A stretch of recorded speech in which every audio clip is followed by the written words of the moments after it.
First, start off by rolling down the window. Next, grab the cleaning wipe, open, and clean the areas in which the visor will be applied.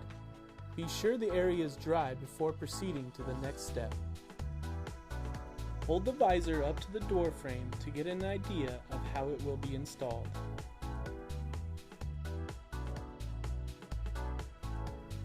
For proper installation, peel back the tape about 2 inches and remove the black protective foam from the hooks on the visors.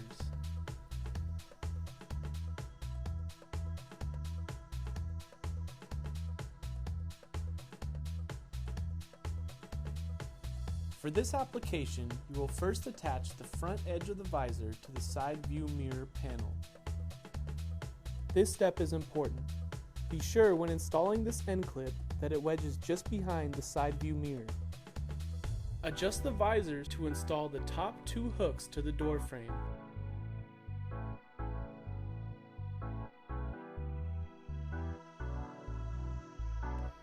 Now, line up the edge of the visor with the edge of the door frame. We will apply pressure to the adhesive strip while slowly peeling back the red tape. Be sure to take your time with this step. Gently pull a little tape at a time while applying pressure to the area of the visor where the tape has been removed. Always grab the tape as close to the visor as possible to avoid tearing the tape. Once you have removed all the strips of tape, run your fingers around the edge to ensure a tight seal.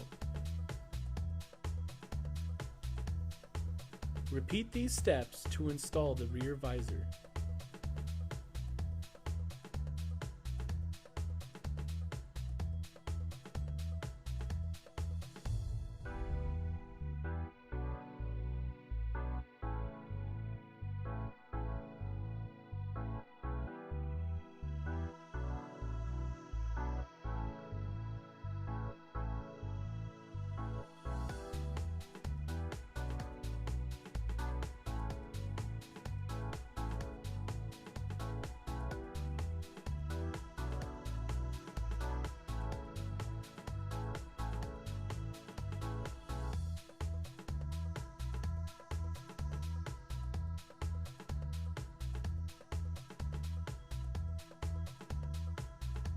Follow the same procedures to install the visors on the other side of the vehicle.